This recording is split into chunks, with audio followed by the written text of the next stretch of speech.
he came in and spoke to the kids, and I think it was very important for them to hear that message from someone that's been there and been on top of the world, and then to not be on top of the world it's kind of devastating for whoever that person is. So it was really important for that to happen.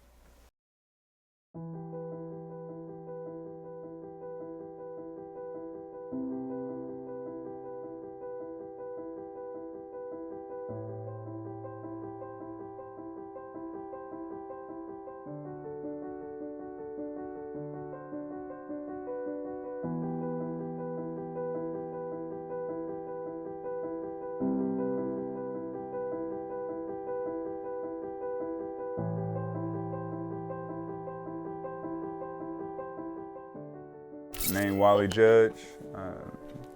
Went to high school at Bladensburg, then transferred to Arlington Country Day. From there, I went to Kansas State University and finished at Rutgers. Came out of high school, McDonald's All-American 2009, Parade All-American, Jordan Brand Classic All-American, pretty much the whole 9 yards. I know a little bit about him. I know he played at Kansas State, but I didn't know his story. So with me not being from this area, I didn't know his story, but to hear his story, it made me, sit back and think. Well, one, I didn't know too much about Wally before he came because, again, I'm not from the area. And trying to know everybody that's good from this area is really hard to do because it's a hotbed. I've known Wally for a long time. I thought it was very important to bring him in because I knew, he's a few generations removed. He's closer to my age than these kids, so these kids probably wouldn't know much about him, his history, because he didn't really, make it the way, make it enough. He made it, McDonald's, all those type of things that, as a high school player, you'd always want to strive to be, but after that, he didn't really have to have a college career or, pro career. Yeah, DC So, with those guys was the first time I actually even got on a plane. But I didn't even know when I got ranked. I had a couple of tournaments. I showed up at school one day. Younger guy on our team was like, I want to be like you when I grow up. I'm like, man, what you talking about? He's like, I want to be ranked in the country like you. So I'm like, man, I'm not ranked. I go get on the computer, I pull it up, number 23 in the country. So then it was kind of like, it went from being the most unknown dude to now having like a target on my back.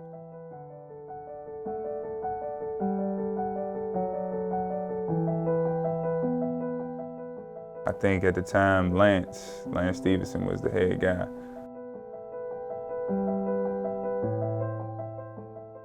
Followed by like Ronaldo Sidney and then Derek Favors, DeMarcus Cousins. And probably after those guys, it was always a mix. And the next thing you know, John and Avery came out of nowhere, Avery Bradley. That opened my eyes that like I had to bring it every game. Like it was a new element involved now. When people know who you are, when people have a reason, So from that point on, the circuit became like a job. Because every day I felt like I had to go out there and prove that I'm one of the best in the country. But that you kind of find out that you're a McDonald's All-American before the season ends. So the other teams know it too. And I used to get a lot of crap from the other guys on teams, like just trying to get me out of my comfort zone. So even away from basketball, it was like now, not only are people trying to beat you on the court, they want to beat you off the court. Because guys that do things that make you, impulsively react. Hit a guy, push a guy down, then all of a sudden you're a bad character. So a lot of times, with that accolades, you deal with a lot of the cheap stuff. You deal with the cheap shots, getting hit in the ribs, smacked in the face. Even referees, I've had a referee tell me like, let's see how good you really are. Or the guy smacked me in my face, knocked the ball out of bounds. I asked him, was it a foul? Ref tell me, man, you're 6'10". So, even though I had felt like I had arrived, it was still more to prove to sustain what I had built. So, it was some different things that went on, like you said, random people coming up offering money, maybe with no knowledge of affiliation to wherever. They just like, hey, we like him, we want to get known. And as a high school kid, is unbelievable. You know, at one point I used to have to, you know, just leave my house, go to the rec center, because they wouldn't stop, like college coaches or newspapers or agents and stuff wouldn't stop calling my house. And it just, you know, it can be overbearing. And as a kid, you can lose focus on why you really do it. And then it starts to not be fun. And then it becomes a job. That's why, like, now when I talk to kids, I just always tell them, like, man, keep it fun. Me and Rodney McGruder, we became really, really close friends along the way.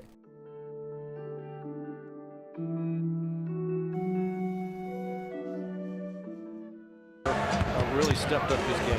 McGruder hits the runner. He was Magruder spotting up for the always three. agreed that if one person went to this school, the other one would go too. And I was heavily considering Georgetown. I called and I spoke with one of the coaches on the staff at the time. He, real close friend, but he gave me the truth. He said, man, we know you're gonna be an All-American. We know you're gonna be a really good player. But unfortunately, you coming in now, you're gonna be backing up Greg Monroe. He was like, you know, the lottery pick, so you're gonna have to earn your stuff, but you're probably not gonna play it. Pick in the 2010 NBA draft, the Detroit Pistons select Greg Monroe from Georgetown University. I was under the pressure of, I might be out here at Midnight Madness, or I might be in my freshman dorm, but my mom's in, you know, a homeless shelter. So I felt that Kansas State was gonna be the best place to, I guess, expose what I couldn't do. So we went out there, we went to the Midnight Madness.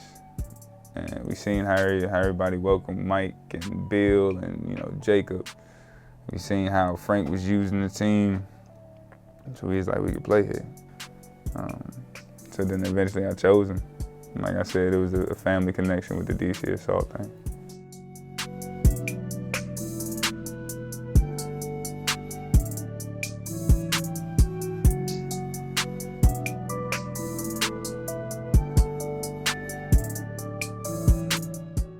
Everybody's on the same scale now.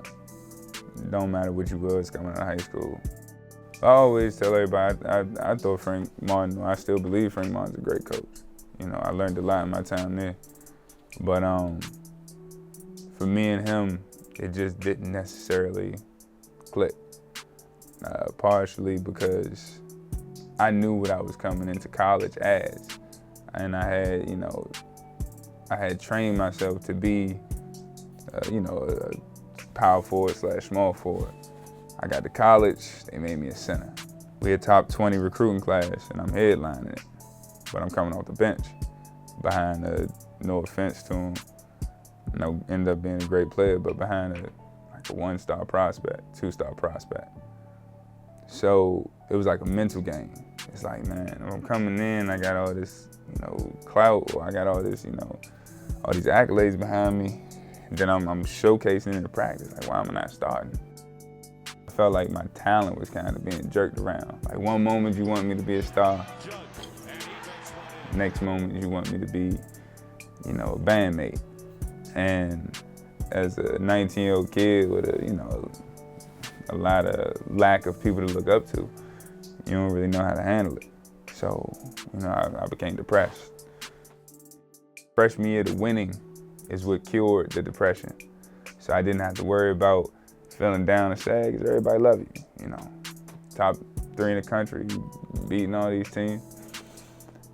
Sophomore year was a little bit different. It was like being a McDonald's All-American again. Because now we're number 3 in the country, everybody coming for us. Now, I'm in the starting position, but it's still something missing. You know what I'm saying? I'm not getting I guess I couldn't be me. And I'm trying to figure out how to incorporate it into the system while showcasing my talent, but it was like we could just never find a balance between me and Frank. So once again, the depression started kicking in, we started losing. We lost 6 straight. Winter break was hell. Like, it was like all we did was work out, morning to night. You know, we get in the gym 7 in the morning, we ain't leaving until 8 at night. just from study hall to weights to individuals, and it was hell. Probably the worst 3 weeks of my life. I had shut down. Shut down was just, you know, go to class, come back to the house.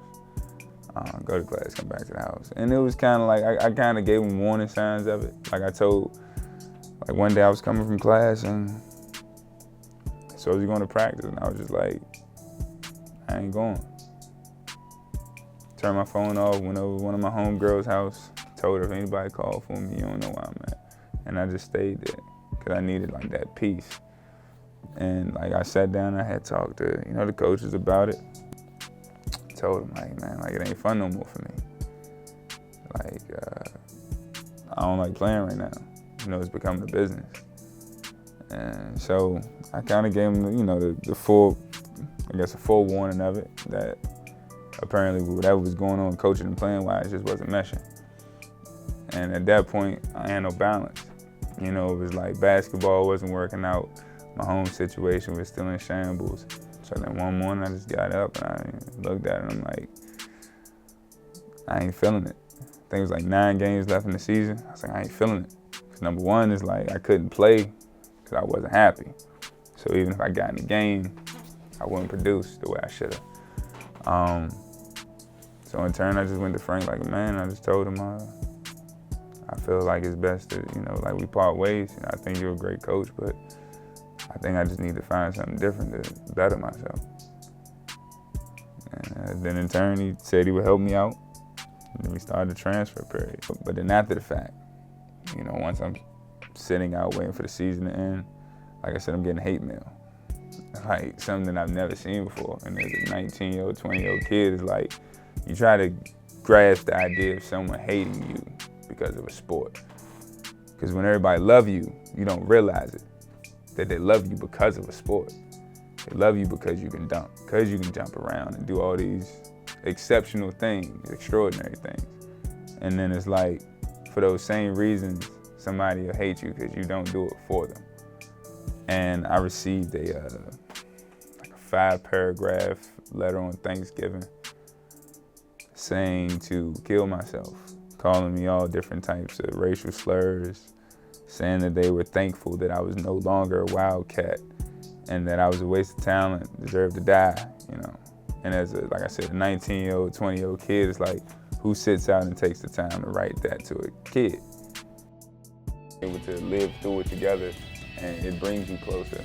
I'm Wally Judge, Rutgers basketball player, and this is who we are. Like, what drew me there was Coach Cox, because he cared about me more as a player.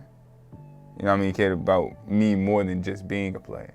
He, you know, like, we'd walk into the gym, he wouldn't even ask me, and what we need to work on today. He'd be like, how's everything going? How's the family? How's this? So it took that pressure off and let me be a player. Unfortunately, the whole Mike Rice saga transpired. The sports world is still reacting to the stunning video that Outside the Lines obtained, which shows Rutgers head basketball coach Mike Rice hurling basketballs and yelling obscenities and homophobic slurs at his players. And which led to him being terminated or resigning. So then I had to endure another coach. So in 4 years of college, 5 years of college, I had 3 different coaches.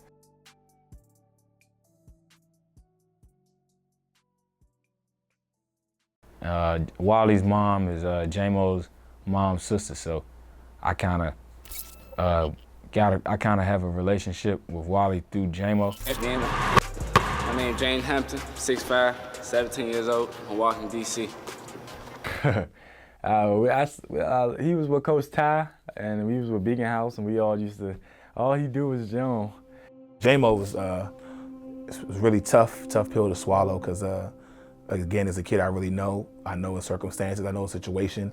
And the first time I met J-Mo, my dad had brought him home from a football practice. He was about 10 years old. I think the last time we played against him when we was little was when we first came over to DC Premier. He was with Beacon House, I think, 12 and under. and he was just journaling and stuff.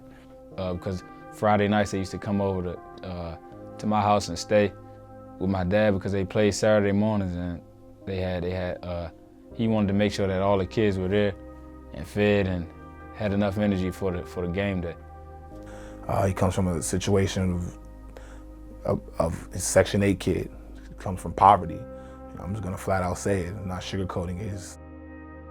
It became like I guess it became a ritual for him to come over every Friday, and that's where he felt comfortable to come over, and then it just continuously started to happen. Like started from the weekends to like the summertime. I think every summer since he was 11, on the last day of school, he would show up at my house and stay the whole summer. You know, he was always a person that needed help financially, needed, resources. His parents, they could take care of him, but it wasn't to the fullest extent.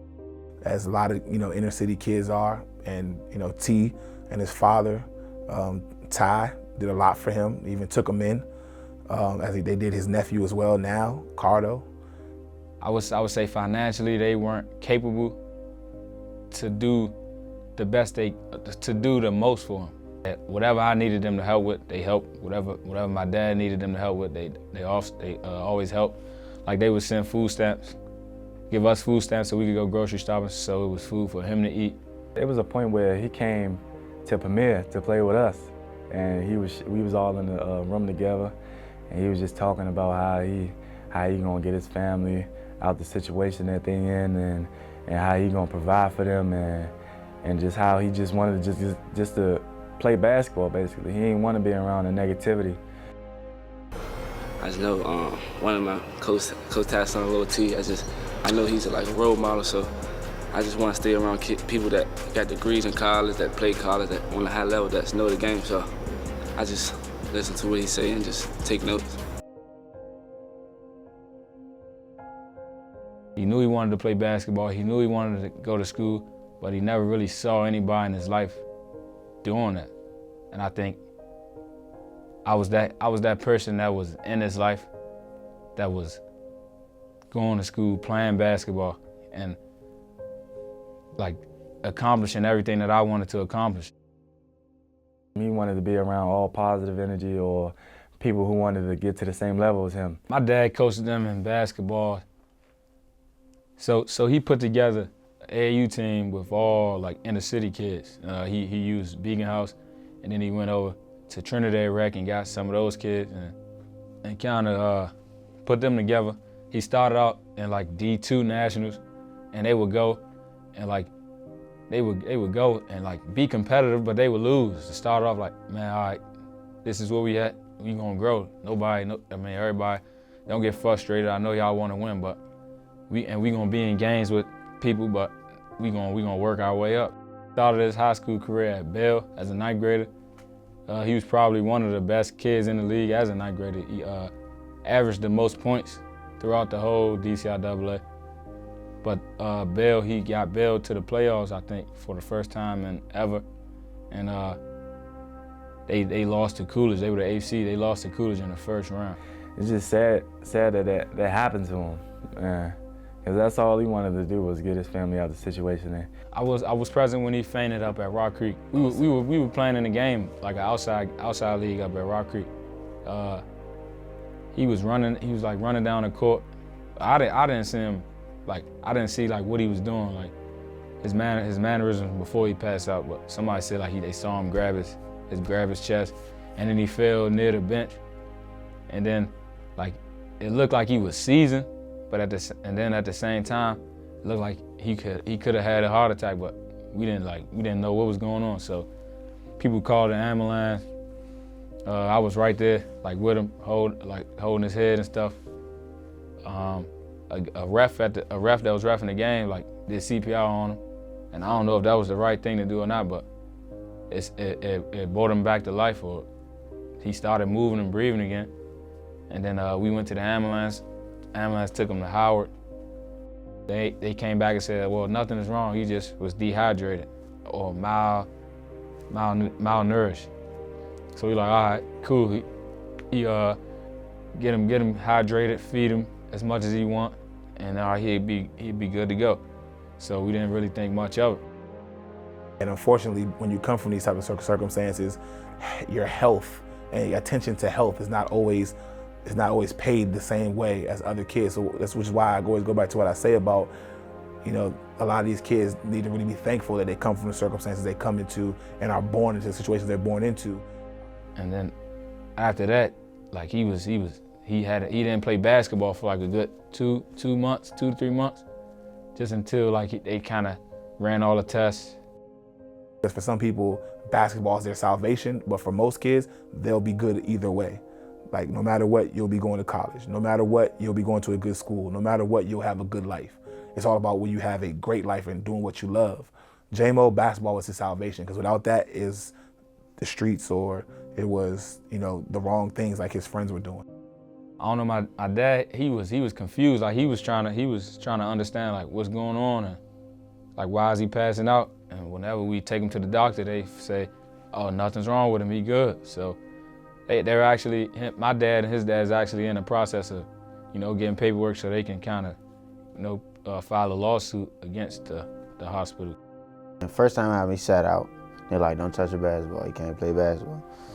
And then he came back and then it happened again. And it's just like, damn, like, something really wrong. Like, I think after that second time we passed out at Rock Creek, he kind of got, like, I don't know, that changed him a little bit. Like he became a little different for a little while. Like he wasn't the same funny kid. Like you'd be looking at him like, what? Like, what you doing? Like he started doing some stuff that he like wouldn't do. I can't really pinpoint something that he did, but you could tell like he was off. He wasn't the same J-Mo that, you know, that you have around you, always make you laugh and just want to be around. Like something was different about him. So I think that second one was like kind of changed him. But then he kind of started like gravitating back to himself and eventually became back J-Mo. Cause like I'm telling you, like when he first fainted, he like got out of his, I guess he was in a coma. When he got out of his little coma, like the hospital put him in that coma, but he was medically induced. When he came out that coma, Sean, Sanet, Keo, man, what's wrong with J-Mo, man? He acting weird, like that ain't J-Mo, that ain't J-Mo. And we always used to joke with him like, hey, we about to go hoop, J-Mo. Or like, you tired, you need some water, you gonna pass out? Like we used to joke with him like that just because that's what we did. Like that's the kind of relationship we had. Whenever we went to go play basketball, that was always something on my mind, like, man, what if he pass out while we here? What I'm gonna do? So at first he'd be like, man, I'm about to go play. I'm always playing basketball, so he's like, man, I'm trying to come. Or you got a game today? I'm trying to come play.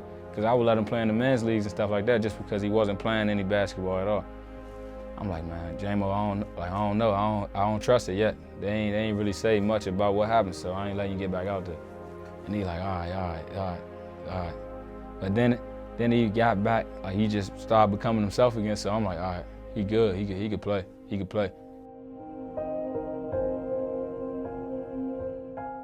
Cause Statement didn't even let him play. Just because they like, man, nah, we don't want him to play, man. We scared, we saw that happen, like we don't want that to happen again. We gotta make sure you cleared by the doctors, make sure you got the right follow-up stuff to come back and play with us. So they didn't let him play. So he went to another AAU team and it happened again. So moving on to senior year, his prep year at high school, he went to Liberty Heights, which he was down in North Carolina. So he played AAU with Team United, and then Hampton, EYBL, I guess that was the session to make Peace Jam, which they had already made Peace Jam. So like he didn't even have to go. And I remember he was at my house before he left, like begging me, like, T, man, please, I'm trying to go. I'm like, there's no point to go. Like y'all already qualified for Peace Jam. And Jay Heath, he played on Team Mello, so he like, man, I'm gonna call J-Mom. What's J-Mother number? I'm trying to get down there. I wanna go. I'm like, nah, J-Mo, you don't need to go. Like, if you missed the ride, they ain't set it up for you. It don't make sense to go. Like, you trying to force your way down there. Or how you get down there, how you gonna get back? I'm gonna just ride with J Mother. I'm gonna just ride with J Mother. I'm like, what if she don't got no space? How you know she wanna, be responsible for you to? And I'm like, man, look, you already, the coaches ain't making a way for you to get there this time, man. Look, just let it go. Just stay home. And then this the weekend that my AAU team was playing too. I was just telling him, man, just come watch us play and see how well his nephew played. And then just chalk it up, work out, and go to Peace Jam, and be ready for Peace Jam. So a new team, I got to pick up how players play and coach, how they coach. So I just want to get an opportunity to showcase my talent. When I asked him about why do you keep playing, his response was simple. If I don't play basketball, I'm gonna be dead or in jail anyways. That's all that's around me. So I might as well take the risk dying, doing something I love that's gonna change my life. And I gotta respect that, because he may not have gone to college without basketball. He wasn't the best student. He may not, family definitely couldn't afford it. So, he may not have been an active member of society, not doing what he loves. He may have turned to the streets like so many people around him were doing. So I think Team United got him a bus ticket down. And I didn't even, I was like, man, he just texted me like, I'm in Hampton. And that's like the last text message I got from him. I'm in Hampton. At 5, new information about the death of a Charlotte High School basketball player. James Hampton collapsed on the court at a weekend tournament in Virginia. I heard the news. Matter of fact, I was just coming home from Mount Bird. I'm like, man, he passed out again. Oh, let me call his dad. And they like, he not responding. But I'm like, all right, the first 2 times they like, he not responding. But I'm like, a third time, I don't like that. I don't like the sound of that. They always say the third time is a charm. And I'm like, nah, again, I don't know if he gonna make this one. Marvin Price called me from Patterson. He called me and told me that J-Mo passed out again. I couldn't believe it. I was calling T. I was calling Tunde and them just to make sure it wasn't true. I couldn't believe it. Like, I was telling them it's not true. I was telling myself it wasn't true. And the next morning, I heard it was true, and I just couldn't believe it. When I heard about it, just like, damn, like, you know what I'm saying? Like, what's going on? When you see something like that, it obviously somebody loses their life, but it also affects so many other people. And to hear his story about him taking a bus to get there and to try to play on that stage and get seen, and then that happened is pretty awful. I wasn't at that specific gym, but I'll remember that day for a while, maybe forever. It was definitely a dark day in the prep circuit industry. Anytime a child really dies on the basketball floor doing something they love, that's really hard to digest. Matter of fact, I seen him 2 days before, because he was at Wilson. He was working out with T, and he asked me to work out, and I said nah. I was like, I had to go home. It was a break for this EYBL session, so he was at my house, and he like, I'm in Hampton, and we was playing and they was playing, so I never really got to text him back. And he told us that he was going to commit to Hampton, and I was like, congratulations and all that other stuff, and I was just happy for him, man, proud of him, and he was proud of us.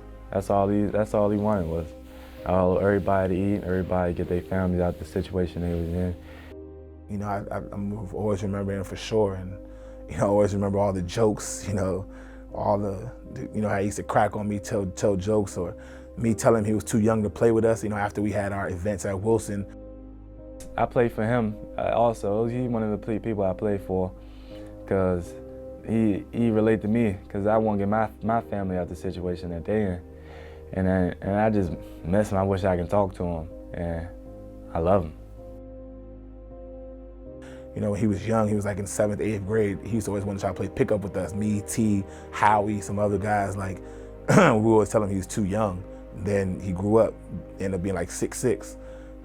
So, I've known him, I love him, I miss him, and hopefully this will be a cautionary tale to people to, first of all, to parents, be more active with your children and monitor their health, and to other kids, appreciate what you have, because this kid didn't do anything to anybody and unfortunately lost his life doing what he loved. So, you know, appreciate what you have, because everybody's not born into the circumstances that he was born into. You're blessed to be, especially in an era where kids want to be hood kids and kids want to be fake in the streets and blah, blah, blah. Like, this is a kid who come from that, who didn't want anything to do with it. And he'd be the first to tell you that.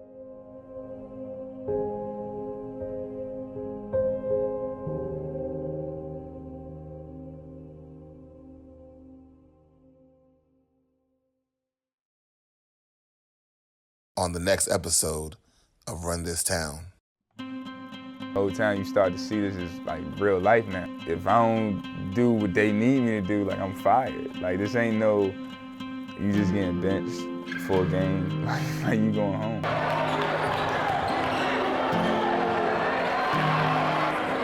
Send it, kill! That's not a foul.